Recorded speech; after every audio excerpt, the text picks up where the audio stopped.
They were told the Americans would execute them on sight. No mercy for women who had served the Third Reich. When the train doors finally opened after 12 days in darkness, 89 German women believed they were about to die. Instead, an American sergeant handed one of them a bar of soap, real soap, white clean smelling faintly of lavender. What happened next would shatter everything they'd been taught about the enemy. But before we understand why a simple bar of soap became the most powerful weapon in the war, for hearts and minds, we need to go back to the moment everything changed. April 29, 1945. Frankfurt Railway Yard. The morning was cold, the sky the color of old steel. Sergeant Marcus Webb stopped first, his nose wrinkling. He was 34 years old from Chicago, a man who had seen more death in the past year than most see in a lifetime. 3 weeks earlier, he had walked through the gates of Buchenwald. He had seen the mountains of bodies, the skeletal prisoners, the evidence of systematic murder on an industrial scale. He thought he had seen everything this war could show him. He was wrong. The smell hit him before he saw anything. Death, yes, every soldier knew that smell by then. But this was different. This was death mixed with something else, something living. You hear that, Webb asked, raising his hand to halt the squad behind him. They listened. At first, nothing but the wind through broken glass and twisted metal. Then faint as a whisper, a sound. Not quite a moan, not quite a cry. Something human, but barely. Private Thomas Riley stood beside him. 22 years old, a farm boy from Iowa with honest eyes and hands that knew how to work. He had joined up the day after Pearl Harbor, believing in something bigger than himself, believing in America. In the past 3 years, that belief had been tested by blood and mud and the screams of dying men. But it had never broken. Sarge Riley said quietly, "What is that?" Webb didn't answer. He was already moving toward the line of boxcars on the eastern siding. They had been searching abandoned railway yards for supplies, weapons, anything the retreating Wehrmacht might have left behind. War leaves debris. The Americans had become experts at sifting through it. But this was different. The boxcar doors were sealed with iron bars and heavy chains. Wehrmacht's standard procedure for transporting prisoners. Webb called for bolt cutters. While they waited, the sounds from inside grew clearer. Scratching, weak tapping, the sound of someone trying to knock but lacking the strength to make a fist. When the cutters arrived, it took 3 men to break the rusted chains. The door resisted, at first swollen in its frame from moisture and neglect. Then it gave way with a shriek of metal sliding open to reveal the darkness inside. The smell hit them like a physical blow. Riley stumbled backward, his hand flying to his mouth. Another soldier turned and vomited. Webb, harder and more experienced, held his ground. But his face went white. The sergeant had liberated concentration camps. He had walked through Buchenwald just weeks before. He thought he had seen the worst humanity could do. He was wrong. The sunlight poured into the boxcar, illuminating a scene from hell. Bodies, dozens of them. But as Webb's eyes adjusted, he realized with horror that some of the bodies were moving. Hands lifted weakly toward the light. Eyes opened, though barely. Mouths moved, though no sound came out. "Jesus Christ," someone whispered behind him. "They're alive." Not all of them. In the corner, 3 bodies lay absolutely still, their skin waxy and gray. Dead for days from the look of it, but the others, maybe 60 or 70 of them, were breathing. Barely breathing, but breathing, and every single one of them was a woman. They wore the remnants of Wehrmacht auxiliary uniforms, gray-green skirts and jackets now filthy and torn. Some had lost their shoes. Others clutched small bags or suitcases, still holding on to possessions, even as they starved. Their hair hung in matted tangles. Their faces were skeletal cheekbones jutting sharp beneath skin stretched tight. One woman, younger than the others, maybe 28 years old, sat propped against the wall near the door. Her eyes were open, staring at the soldiers with an expression that held no hope, no fear, no emotion at all. Just emptiness. Her lips moved. Webb knelt beside her, his boots crunching on the bare wooden floor. "Can you speak? Do you speak English?" Her lips kept moving, but no sound came. Her throat was too dry.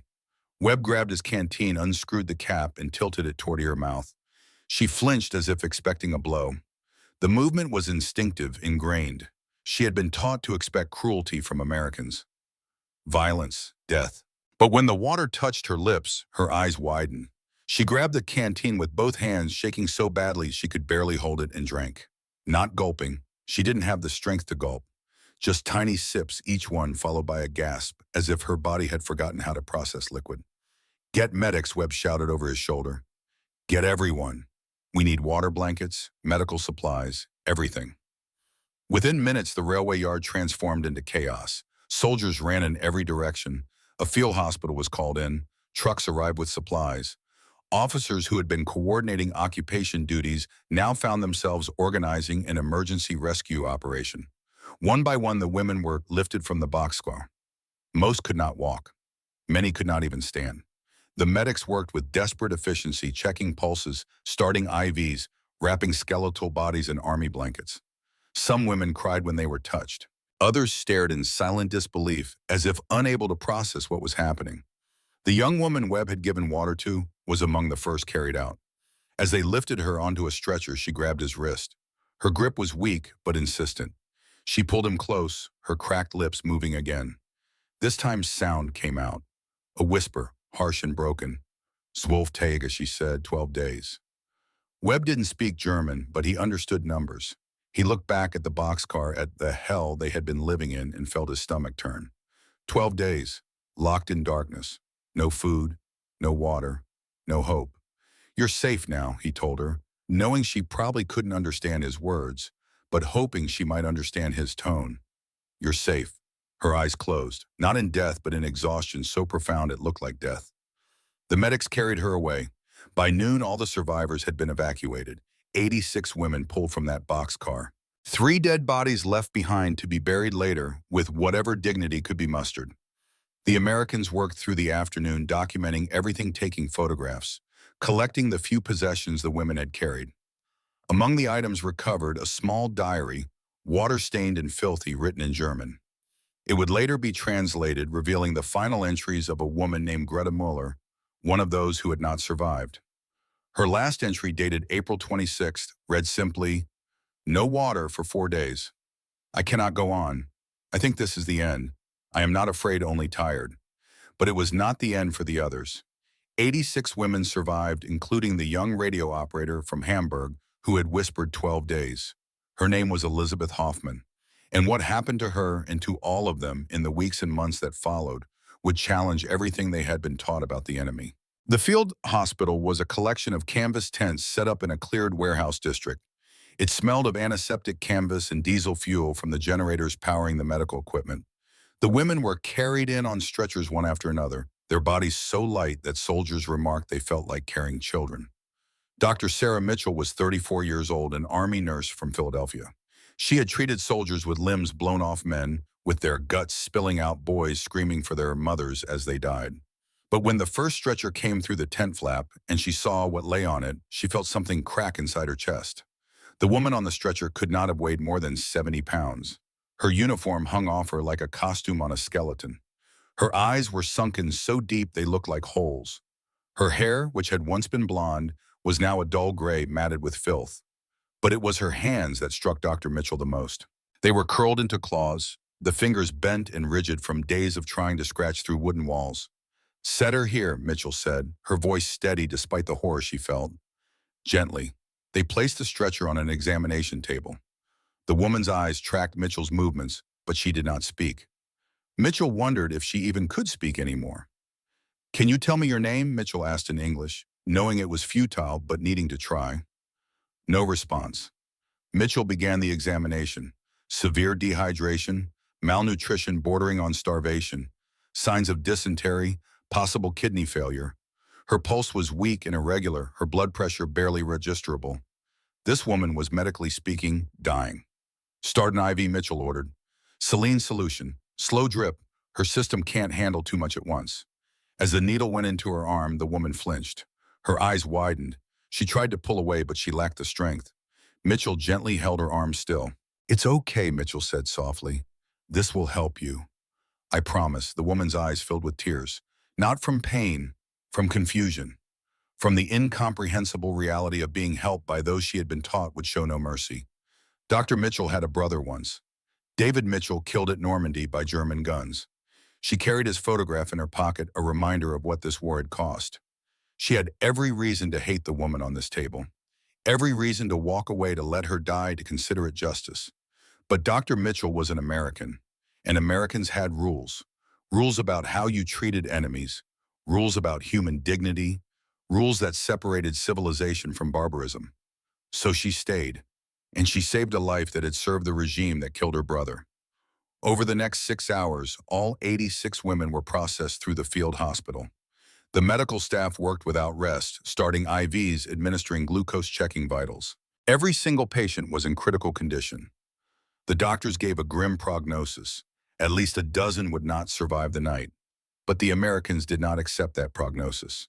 They called in more supplies, more doctors, more nurses. By midnight, the field hospital had tripled in size with additional tents erected specifically for the German women. And they were not just given medical care, they were given dignity. After stabilization, each woman was taken to a delousing station. The facility was a converted bathhouse hastily cleaned and equipped with hot water and soap. Real soap, not the ersatz gray blocks they had used in Germany, made from clay and chemicals. American soap, white, clean, smelling faintly of lavender. Elizabeth Hoffman, the 28-year-old radio operator from Hamburg, was conscious when they brought her to the bathhouse. She could walk now, though barely supported by two nurses.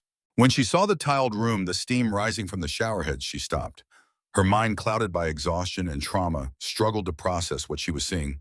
Showers, hot water, steam. Her mind registered one word: gas chambers. Everyone had heard the rumors during the war. Whispers about special camps for Jews and political prisoners. Stories about rooms disguised as showers where poison gas poured from the ceiling instead of water. The rumors had been easy to dismiss as enemy propaganda. Nobody wanted to believe their government was capable of such things. But now, standing in this tiled room, seeing the shower heads, smelling the steam, Elizabeth's propaganda training collided with her deepest fears. "Nine," she whispered in German, trying to pull back. "Bitte nein. No, please, no." One of the nurses, a young woman named Helen from Pennsylvania, understood. Her grandmother had taught her German. She knelt beside Elizabeth, making eye contact. "Nurwasser," Helen said carefully.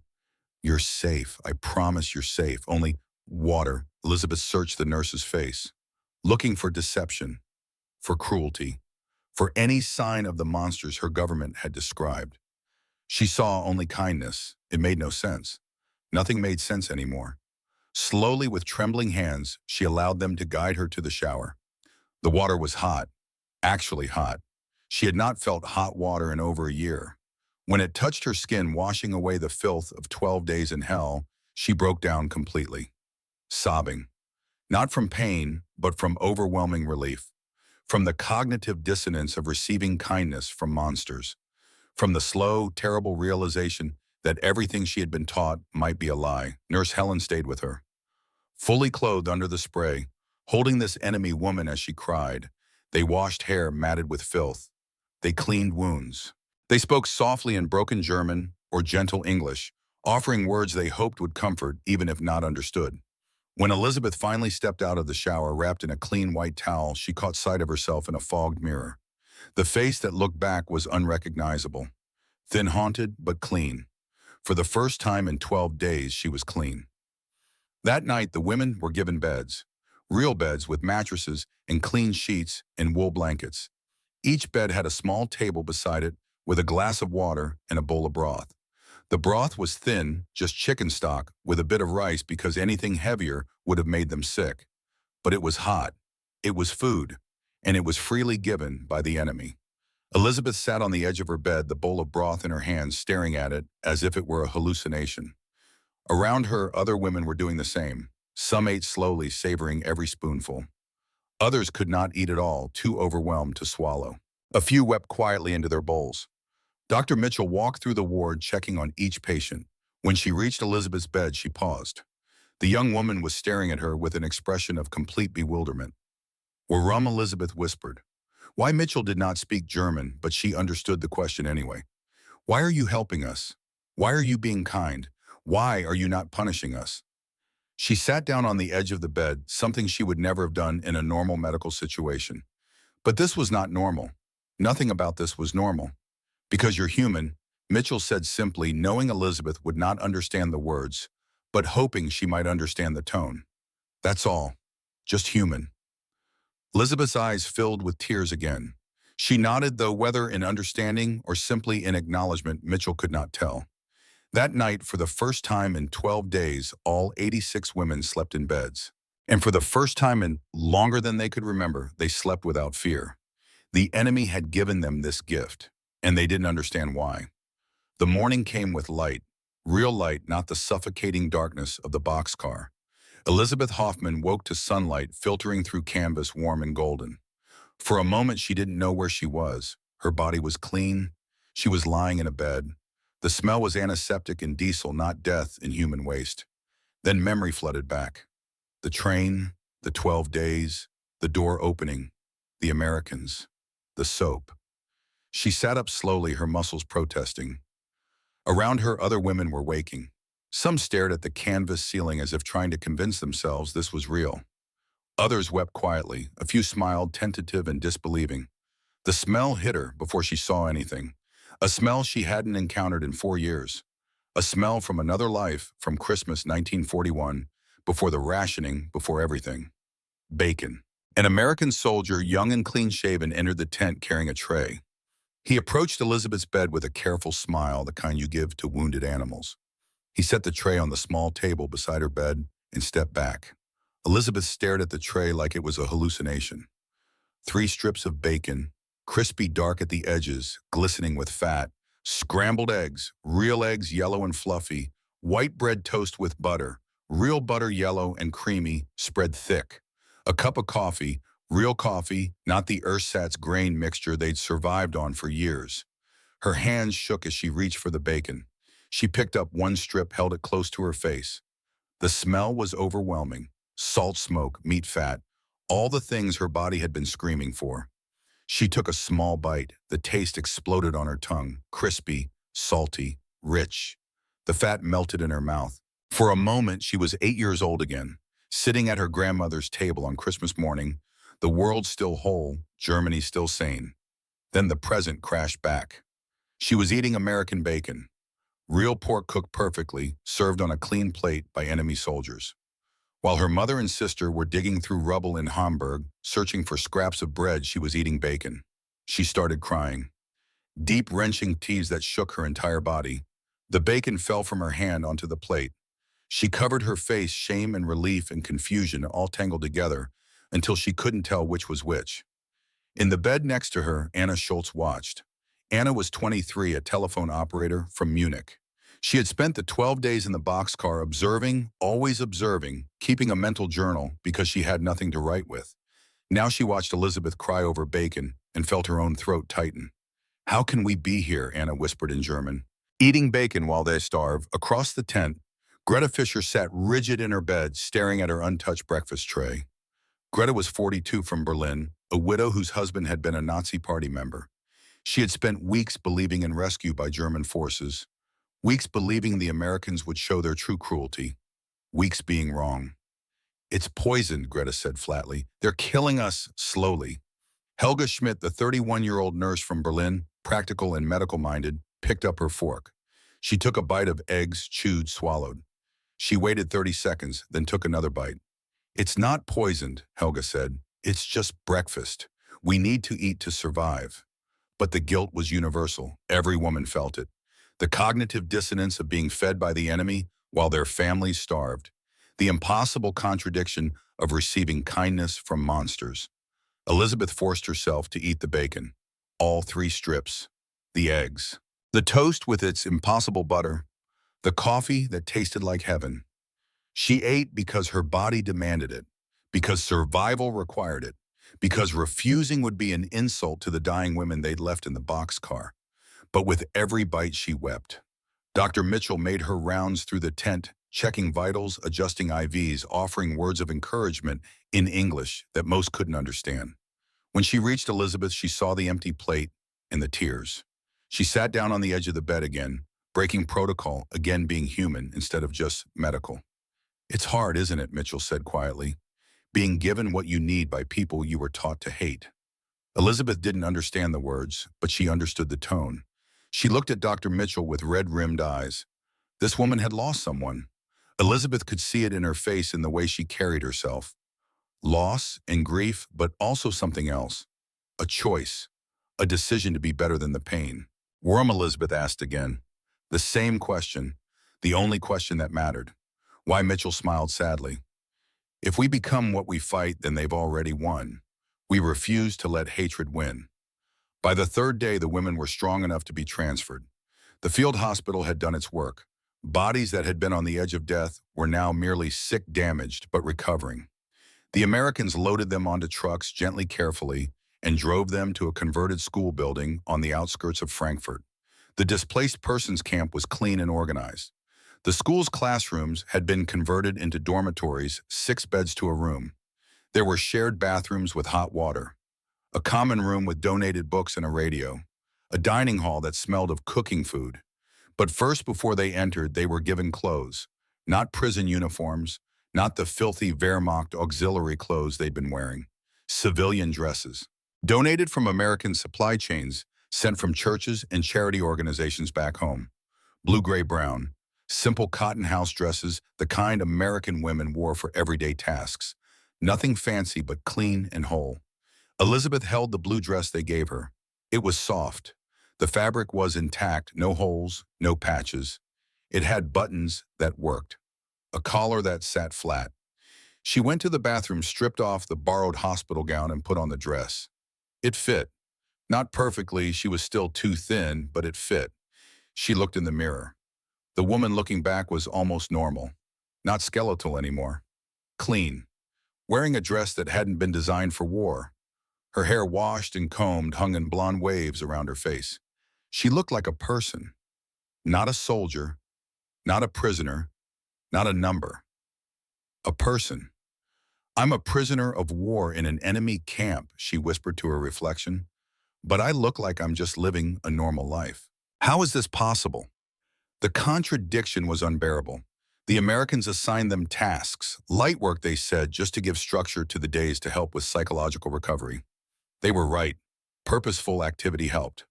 Elizabeth was assigned to the camp library, a small room with donated books in German and English.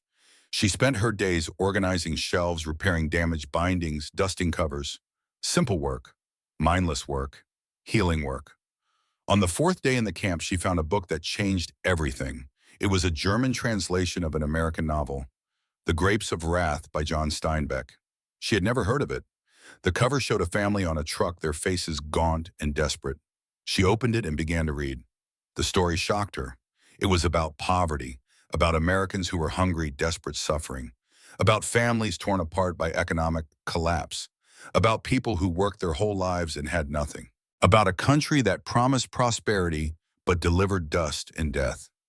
Elizabeth read for 3 hours straight, unable to stop. When she finally put the book down, her hands were shaking. The propaganda had been clear.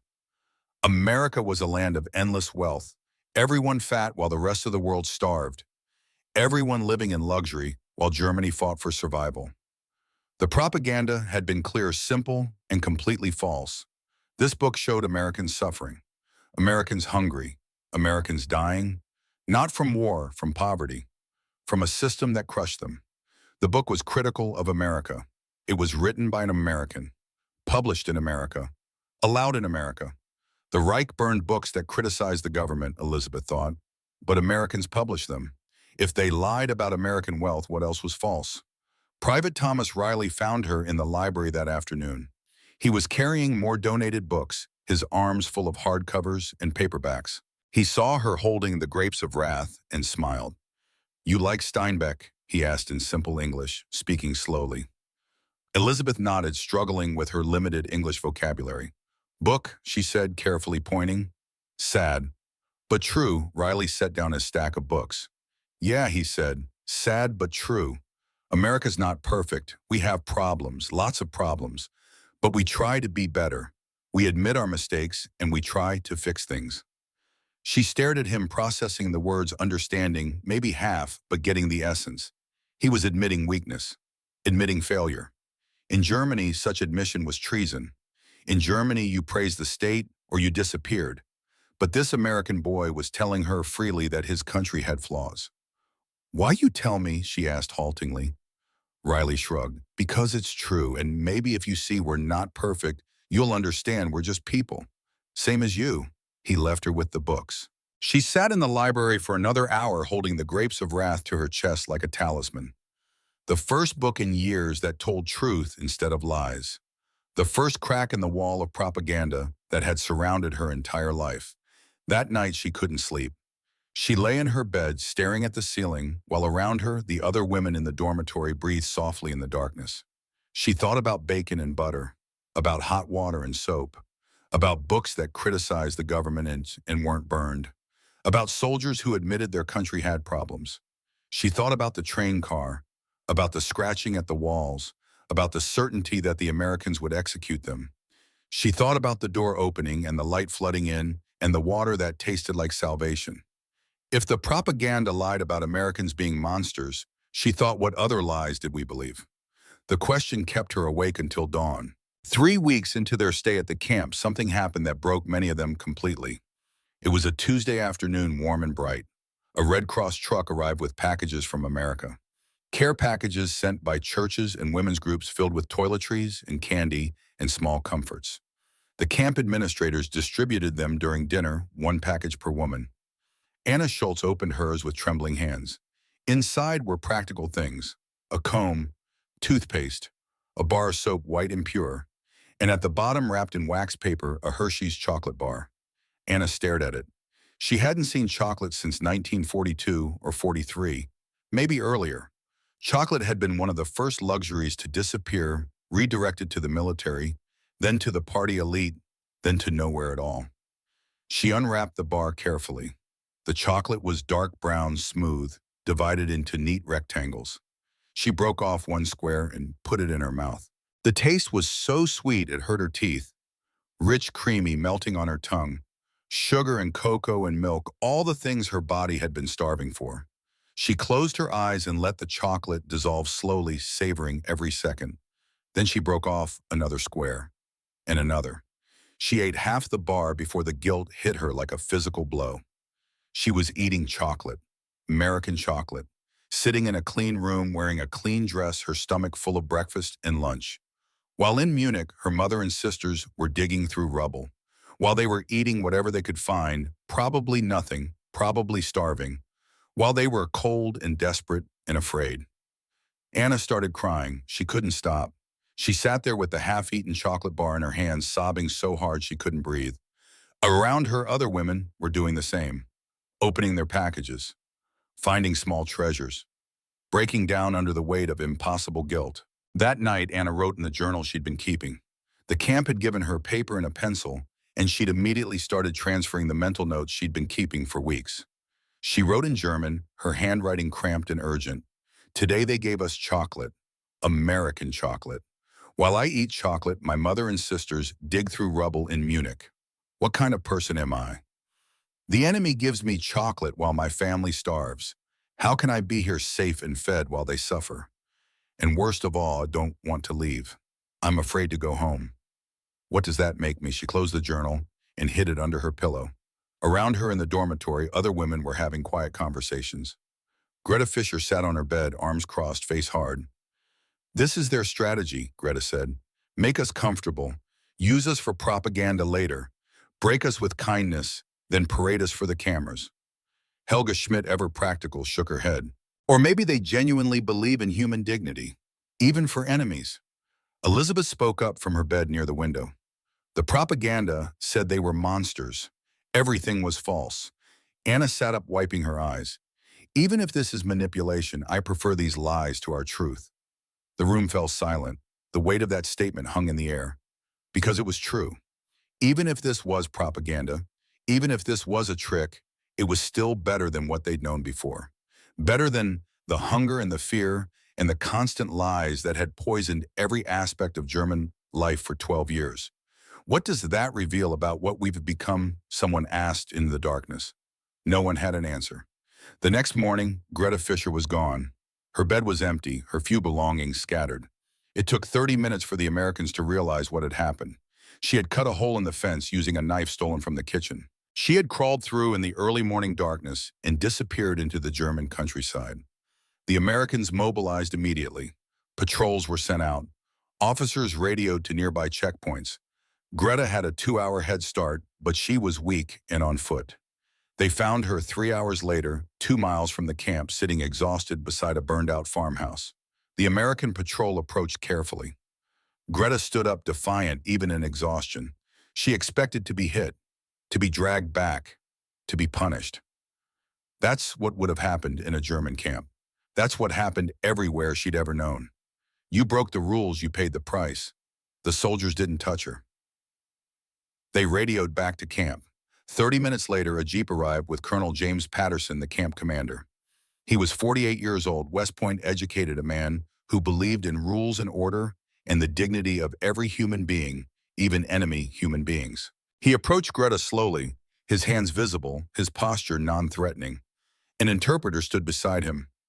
"Why did you run?" Patterson asked. Greta lifted her chin. "To return to my people, to report your psychological warfare." Patterson studied her for a long moment. "You're free to believe we're evil," he said through the interpreter, "but you're not free to endanger yourself. You could have died out here. German forces and Soviet forces are both nearby. Neither would show kindness to a woman alone. Do you understand that?" Greta faltered. He wasn't angry, he was concerned. Concerned for her, for the enemy. "It made no sense. We risk soldiers to find you," Patterson continued. "Not to punish you, to ensure your safety." Do you understand that Greta felt something crack inside her chest? The propaganda had been absolute. Americans were animals. They raped German women. They murdered prisoners. They showed no mercy. But this man, this enemy colonel, was worried about her safety. He had sent soldiers to find her, to protect her, to bring her back. "Why?" she whispered. "Why do you care?" Patterson's expression softened. "Because every life has value," he said simply. "Even yours, even when you don't believe it yourself." Greta broke down. 42 years of Nazi indoctrination, of certainty, of knowing who the enemy was and what they represented, all of it shattered in that moment. She sobbed, standing beside that burned farmhouse, while American soldiers waited patiently, while their colonel stood with quiet dignity, while everything she'd ever believed turned to ash. They drove her back to camp. They gave her a medical examination. They gave her a hot meal. They returned her to her dormitory room. There was no solitary confinement, no beating, no punishment at all. The other women stared in shock. "No punishment," someone whispered. The camp administrator, a captain named Morrison, addressed them that evening. "Your fellow resident attempted to leave camp without authorization," he said through the interpreter. "We found her and returned her safely. There will be no punishment. We understand this situation is difficult. We understand you're confused and afraid. We're not here to make that worse. We're here to help you heal." After he left, the dormitory was silent for a long time. Finally, Greta spoke. "I don't understand," she said quietly. "I don't understand any of this." Elizabeth sat up in her bed. "Maybe that's the point. Maybe we're not supposed to understand with our minds.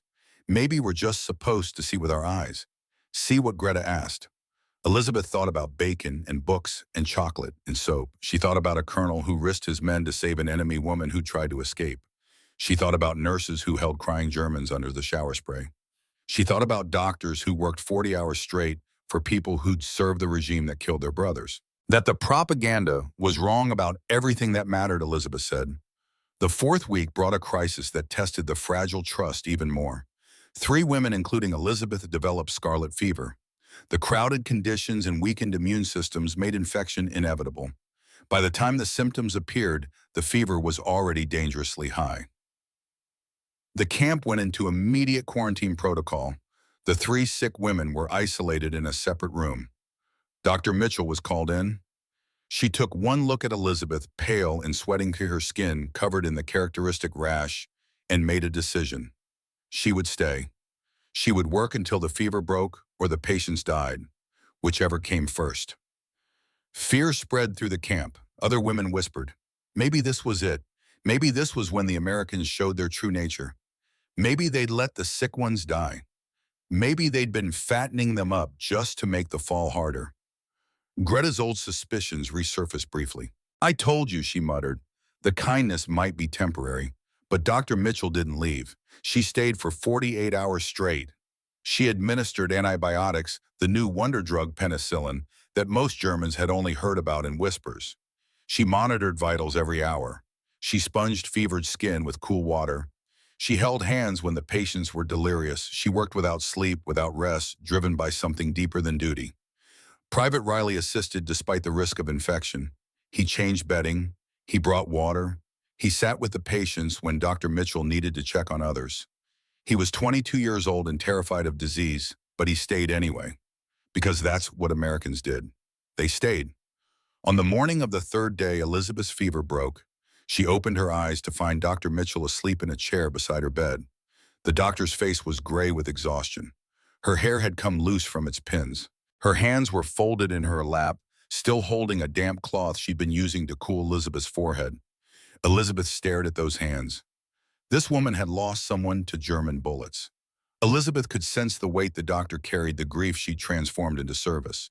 This woman had every reason to hate, to let Elizabeth burn with fever, to walk away. Instead, she'd stayed for 48 hours. She'd risked her own health. She'd fought death itself for an enemy's life. Elizabeth reached out slowly, her hand weak but steady, and touched Dr. Mitchell's hand. The contact woke her. Mitchell's eyes opened. She saw Elizabeth conscious, eyes clear, fever gone. She smiled, a tired, genuine, beautiful smile. "Welcome back," Mitchell said softly. Elizabeth didn't understand the words, but she understood everything else. This moment, this simple gesture of care across enemy lines, this refusal to let hatred win, this was what separated civilization from barbarism. This was what her country had lost and America had kept. Not perfection, not moral superiority, just the simple, profound belief that every human life mattered. Even enemy lives, even German lives, even hers. "Danke," Elizabeth whispered. "Thank you." Mitchell squeezed her hand gently. "You're welcome." By evening, all three patients were recovering. The antibiotics had worked. The crisis had passed. Trust in the camp solidified. Even Greta admitted quietly that maybe, just maybe, the Americans meant what they said. Maybe mercy wasn't a trick. Maybe it was just who they were. That night, Anna wrote in her journal again. They risked their lives to save ours. Dr. Mitchell worked 2 days without sleep. For me, for us, for the enemy. How do I reconcile this with everything I was taught I can't? So I stopped trying to reconcile. I accept the truth. We were wrong, they were right. Not about war. War is always tragedy, but about humanity, about mercy, about what it means to be civilized. She closed the journal and looked around the dormitory. Women were sleeping peacefully, safe in their beds, recovering in body and soul. Tomorrow there would be more questions, more contradictions, more impossible truths to process. But tonight there was just sleep. And for the first time since the boxcar, that was enough. The letter arrived on a Tuesday in early June. The Red Cross had been working for weeks to locate families, to reconnect the scattered pieces of a shattered continent. 47 women received letters that day, distributed during the evening meal. Elizabeth Hoffman's hand shook as she accepted the envelope. The paper was dirty and worn, passed through dozens of hands before reaching her. Her mother's handwriting on the front, familiar and impossible. She couldn't open it immediately. She set it beside her plate, stared at it while she forced herself to eat the vegetable soup and bread. Around her, other women were opening their letters, reading, crying, laughing, breaking down. The sound of collective grief and joy filled the dining hall. Finally, when her plate was empty and she had no more excuses, Elizabeth picked up the envelope. She slid her finger under the flap and pulled out a single page covered front and back with cramped handwriting. "My dearest Elizabeth," it began. "I thought you were dead." Elizabeth's vision blurred. She blinked hard and kept reading. "The authorities told us all women from your unit were killed in the final offensive. I mourned for 2 months. I wore black. I couldn't eat. Your father said I would die of grief. Yesterday, the Red Cross informed me you are alive in American custody. I wept for an hour when I received the news. I fell to my knees and thanked God, though I'm not sure I believe in God anymore, after everything we've seen. Hamburg is destroyed, Elizabeth. 80% of the city is rubble. We live in the basement of what used to be the Schmitz apartment building. 6 families in one basement. We eat whatever we can find, turnips mostly, sometimes potato peels. Once we found a dead cat and we made soup from it. I'm not ashamed to tell you this. Shame is a luxury we can't afford anymore. Your father's health is failing. His lungs were damaged in the firestorm last July. He coughs blood most mornings. There is no medicine. There are no doctors. There is nothing but rubble and rats and the constant fear of starving before summer ends. Your sister Margaret married a British soldier last week. Elizabeth stopped reading. She read that sentence again and again. Her little sister, married to a British soldier. The enemy. I know this will shock you. It shocked me. Your father won't speak to her, but Elizabeth, we had no choice. He brings us food, real food, bread and cheese and sometimes meat. Without him, we would starve. Without him, your father would already be dead. Margaret made a choice. She saved our lives. I cannot hate her for that. I will not. The British are kinder than we were told. The Americans too. They bring order. They bring food. They don't rape or murder like the propaganda said.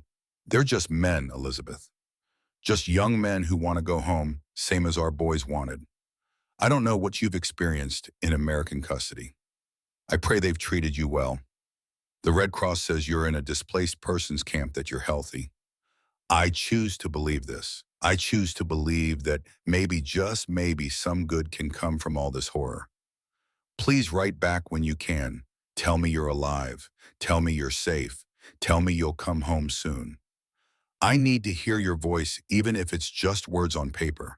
I thought I would never say these words to you again. I love you. I love you. I love you. Mother Elizabeth read the letter 3 times. Then she folded it carefully, placed it in her pocket, and walked outside. She found a quiet corner behind one of the buildings, sat down on the ground, and allowed herself to break down completely. Her sister had married a British soldier. Her mother, who had spent years praising the Führer, attending party rallies denouncing enemies of the Reich, was now grateful for the enemy's help. Her father was dying. Hamburg was destroyed. Everything she'd known, everything she'd believed, everything that had made up her world was gone. And she was here, safe, fed, healthy, living better than her own family, being cared for by the people her government had taught her to hate. How did the world turn so completely upside down? She wasn't alone for long. Anna Schultz found her also holding a letter, also crying. They sat together without speaking for a long time. Finally, Anna broke the silence. My letter too, she said quietly. My father curses Hitler's name now, says the Führer destroyed Germany, says the Americans saved us from ourselves. He works for the occupation forces, translates for them. He's grateful for the work, grateful for the food they give him. Elizabeth wiped her eyes. My sister married a British soldier. Anna let out a sound that was half laugh, half sob. My brother wants to emigrate to America. He says there's nothing left here. He says Germany is dead and we should let it stay dead. They sat in silence again. The sun was setting, painting the sky orange and red. Somewhere in the camp, someone was playing a radio. American music drifted across the yard. Glenn Miller in the mood. The sound of the enemy. The sound of the future. I don't know who I am anymore, Elizabeth said. Anna nodded. None of us do. That's the point, I think. We have to figure it out. Without the propaganda. Without the lies. Just us. That evening, the women who had received letters gathered in the common room. 47 women holding 47 pieces of paper that had destroyed and rebuilt them simultaneously. They sat in a rough circle, and one by one they read excerpts aloud, building a collective picture of Germany in ruins.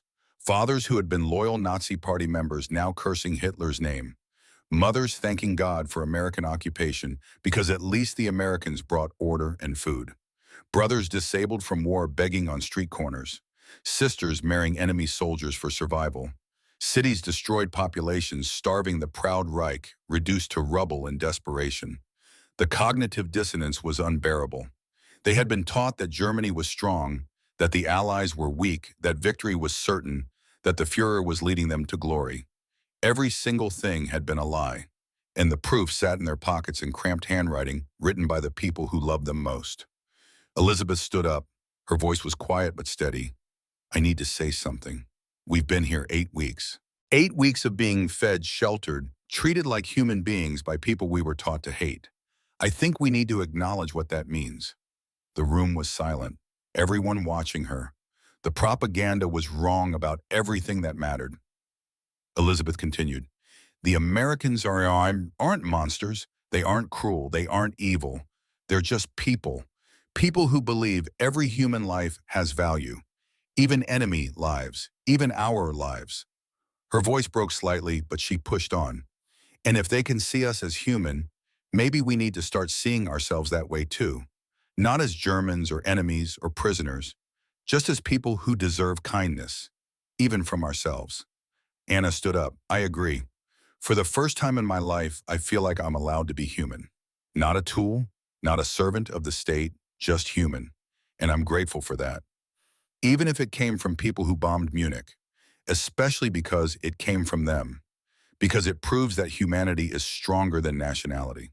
That mercy is stronger than revenge. Helga Schmidt, the practical nurse, added her voice. I've worked with American medical staff for 2 months. I've watched them treat German civilians with the same care as American soldiers. Use their limited supplies to help people who shot at them weeks before. That's not propaganda. That's character. That's what we should have been. Then Greta Fischer stood. The room tensed. Greta, who had tried to escape. Greta, who had been the loudest voice of suspicion. Greta, who had spent 42 years believing in German superiority. She stood slowly and everyone turned to her. I tried to escape, Greta said. Her voice was rough with emotion. You all know this. I was convinced the Americans were evil. That kindness was a trick. When they found me, I expected beating, solitary confinement, punishment. She paused, swallowing hard. They gave me a medical check, a hot meal, brought me back safely. The officer who questioned me, he was worried I could have died out there. The enemy was worried about me. Tears flowed now, cutting tracks down her weathered face. I've been so wrong. About everything. My husband died believing in the Reich. Died thinking we were superior. But these Americans, they showed me what real superiority looks like. It looks like mercy. It looks like caring for those who can't fight back. It looks like feeding people who served a regime that murdered millions. She sat back down, heavily covering her face with her hands. Several women moved to embrace her.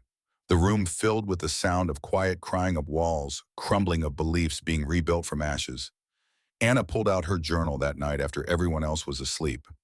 She sat at the small desk in the corner, a single lamp illuminating the page, and she wrote, June 10th, 1945, 8 weeks since rescue. Today, Elizabeth said something that's been true for weeks, but none of us could voice. The propaganda was wrong about everything that mattered. The Americans aren't savages. They're the most civilized people I've ever met. They defeated a regime that murdered millions. And then they showed mercy to that regime's servants. That's not weakness. That's the strongest thing I've ever witnessed. I've spent weeks feeling guilty for being well treated while my family starves. But tonight I realized something. The guilt is how I know I'm human again. The Reich didn't want us to feel guilt, wanted us to be tools efficient and emotionless. The Americans gave me back my humanity. And humanity includes guilt, includes shame, includes responsibility. Tomorrow, Colonel Patterson says we'll receive repatriation orders soon. We'll be going home. I'm terrified, terrified of the ruins and the starvation and the judgment. My family will ask where I was, what happened. When I tell them the Americans saved my life, they might not believe me, or they'll think I'm a traitor. But I'm going to tell them anyway, because someone needs to speak truth, even when truth is uncomfortable. Someone needs to say we were wrong and they were right. Not about war. War is always tragedy, but about humanity, about mercy, about what it means to be civilized. The Americans showed us by example, not propaganda, and I will carry that lesson for the rest of my life. She paused, pen hovering over the page. Then she added one final line.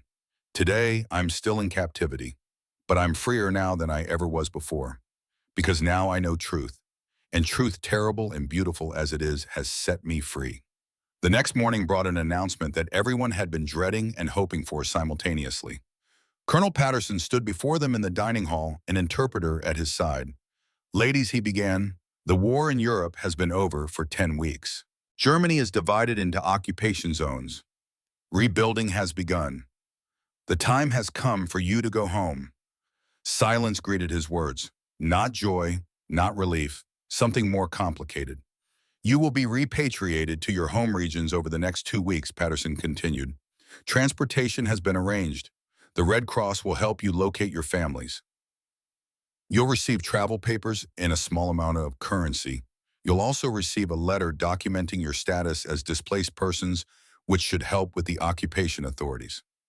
He paused, looking at the faces before him. Faces he'd come to know over 8 weeks. Women who had arrived half dead and were leaving whole. I want you to know something, he said.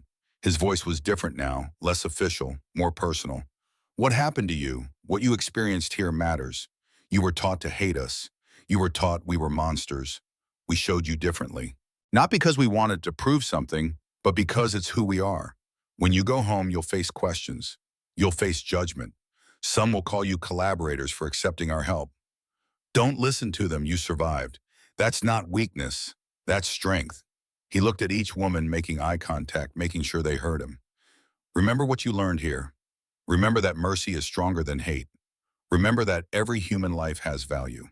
And when Germany rebuilds, and it will rebuild, maybe you can help make it better than it was.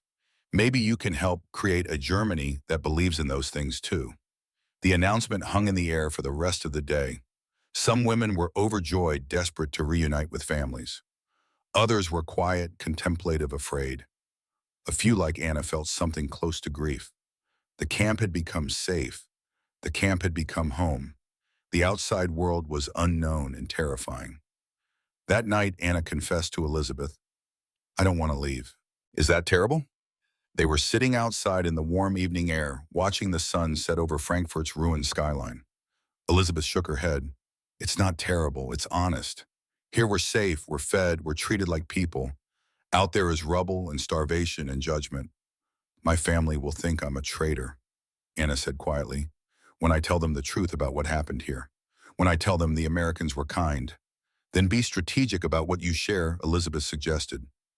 Tell them you survived. That's enough for most. But Anna shook her head firmly. No, I will tell them the whole truth. Someone needs to speak it, even if they don't want to hear it. Especially if they don't want to hear it. The farewell gathering was held on the night of July 7th, the evening before departure. The Americans had organized something special. The main hall was decorated with what they had available. American flags, yes, but also German flags placed side by side in a gesture of reconciliation that would have been unthinkable months before. There was food, and always food. Coffee and cake donated by the Red Cross. Apple pie, that most American of desserts, baked by the camp cooks. Fried chicken, crispy and golden, a luxury most of the women hadn't tasted in years. A small band had been assembled, soldiers who could play instruments. They performed American swing music. Glenn Miller's In the Mood. Benny Goodman's Sing Sing Sing. Music that had been forbidden, labeled as degenerate, now filling the hall with joy and rhythm and life. Some women danced. Hesitant at first, unsure if it was allowed, then, with increasing confidence. They danced with each other. They danced with American soldiers, awkward and uncertain, but real. Breaking down the final barriers. Riley danced with Anna, both of them terrible dancers, both of them laughing. Helga danced with a young medic who had helped her in the infirmary. Even Greta Stern. Greta allowed herself to be led in a slow waltz by an older sergeant who reminded her of her dead husband. Webb stood at the edge of the room watching. These women had arrived as enemies, half dead, filled with propaganda and hate. They were leaving as people, changed, healed, carrying truth instead of lies. He felt a deep satisfaction. This, more than any battle won, more than any territory taken, this was what victory looked like. Elizabeth found Dr. Mitchell near the refreshment table. The doctor was drinking coffee, watching the dancing with a small smile. Elizabeth approached nervously. Over 8 weeks, her English had improved enough for simple conversations. Dr. Elizabeth said, I want to thank you for everything. Mitchell turned, her smile widening. You don't need to thank me. I was just doing my job. Elizabeth shook her head firmly. No, was more than job. You gave me back my life, and you gave me back my humanity. I will never forget that. Mitchell's eyes grew bright with unshed tears. What will you do when you go back to Germany? Elizabeth considered the question. I will rebuild, like everyone else, find my family, help my country heal, but I will never forget what I learned here. That enemies can show mercy, that kindness is stronger than hate, that every human life has value, even enemy life. She paused, then added quietly, and I will teach these things to my children, so that maybe one day there will be no more enemies, just people. Mitchell reached out and hugged her. A genuine embrace, not doctor and patient, not American and German, just two women who had shared something profound. When they pulled apart, both were crying. Across the room, Greta approached Colonel Patterson. She had been rehearsing what to say for days, but now that the moment arrived, the words caught in her throat. The interpreter waited patiently. Colonel Greta began. Her English was minimal, so she spoke in German, waiting for translation. I need to say something. I was wrong about everything, about Americans, about the Reich, about what strength means. Patterson listened, his expression serious.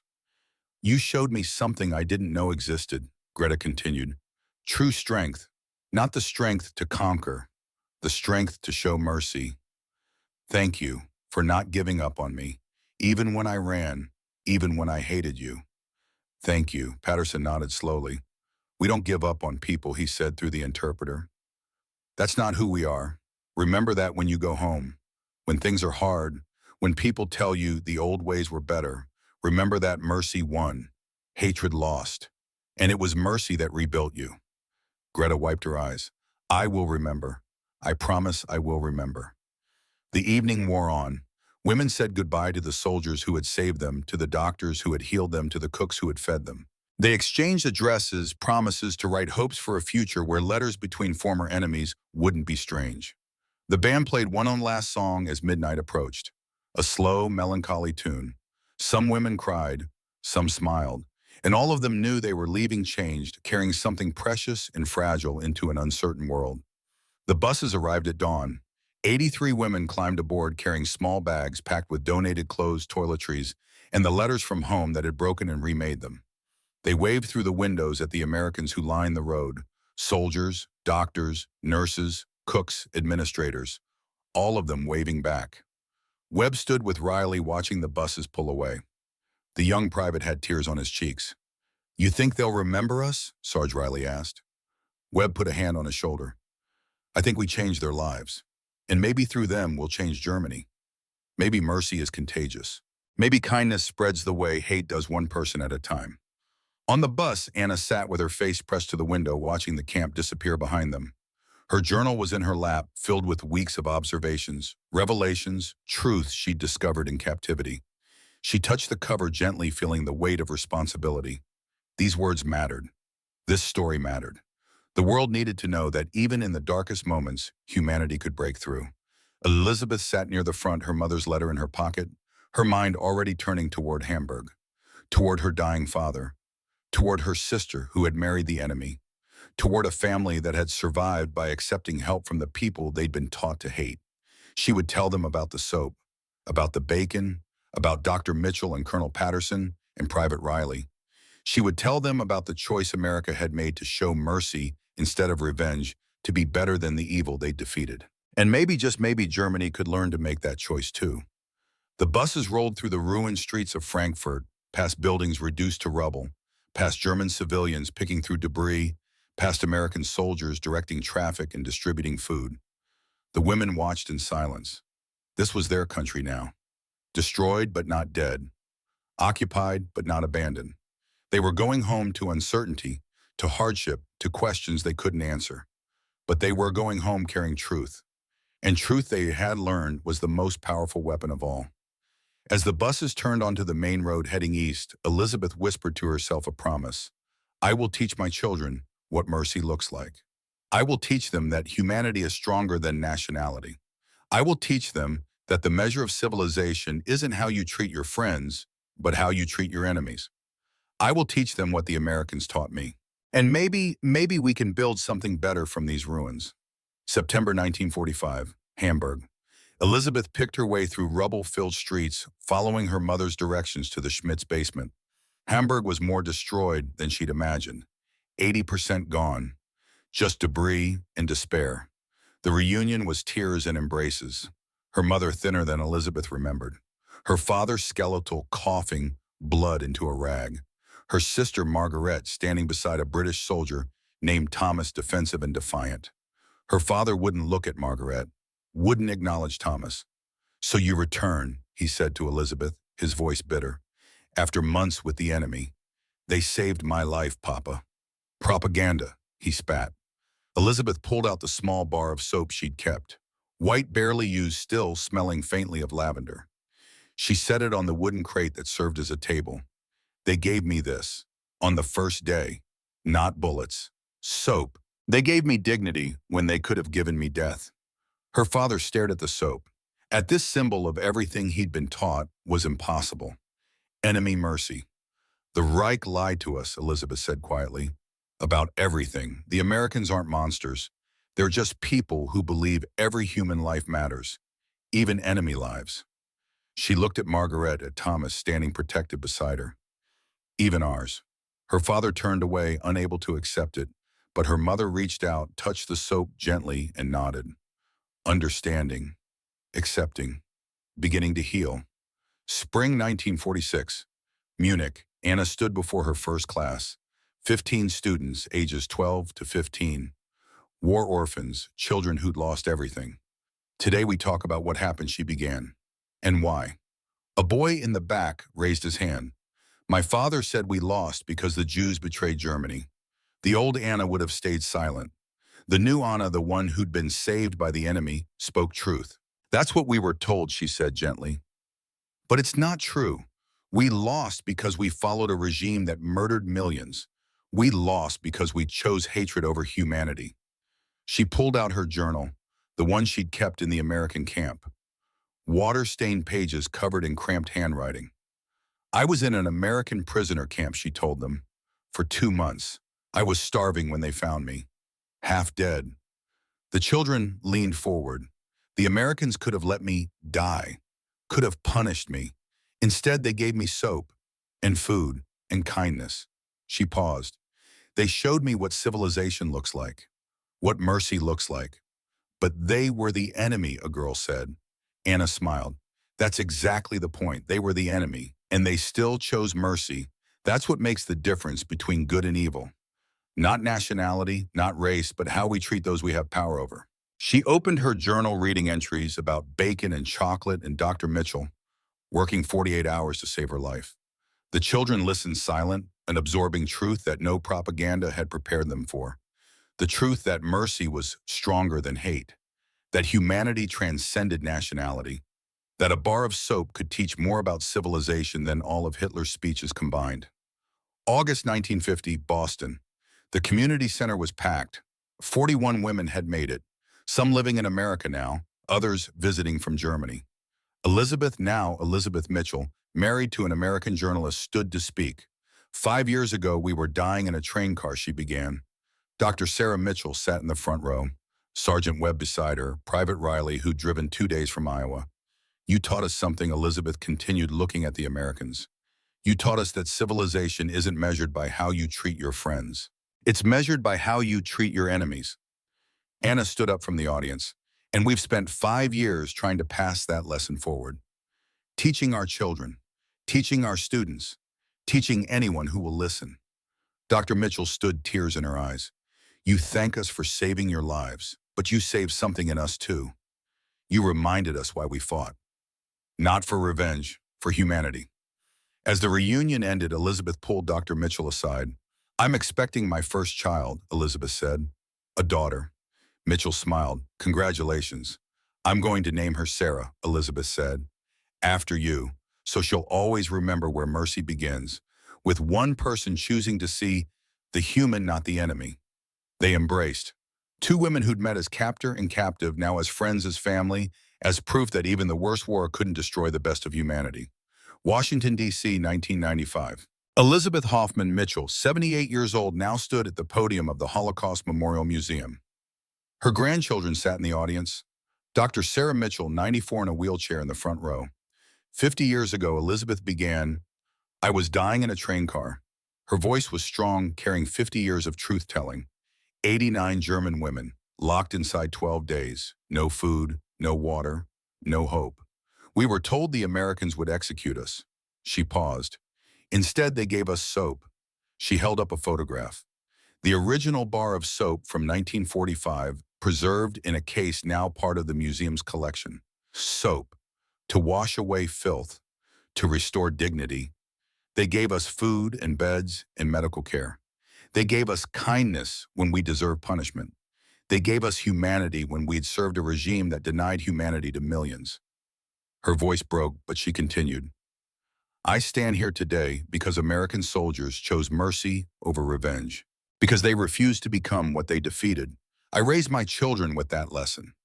They're raising their children with that lesson. That mercy is not weakness. Mercy is the ultimate strength. She looked directly at her grandchildren. Remember this, the world will always have hatred. It will always have people who want to divide us. Your defense against that hatred is simple. See the human first. Always see the human first. She stepped down from the podium. Dr. Mitchell struggled to stand from her wheelchair.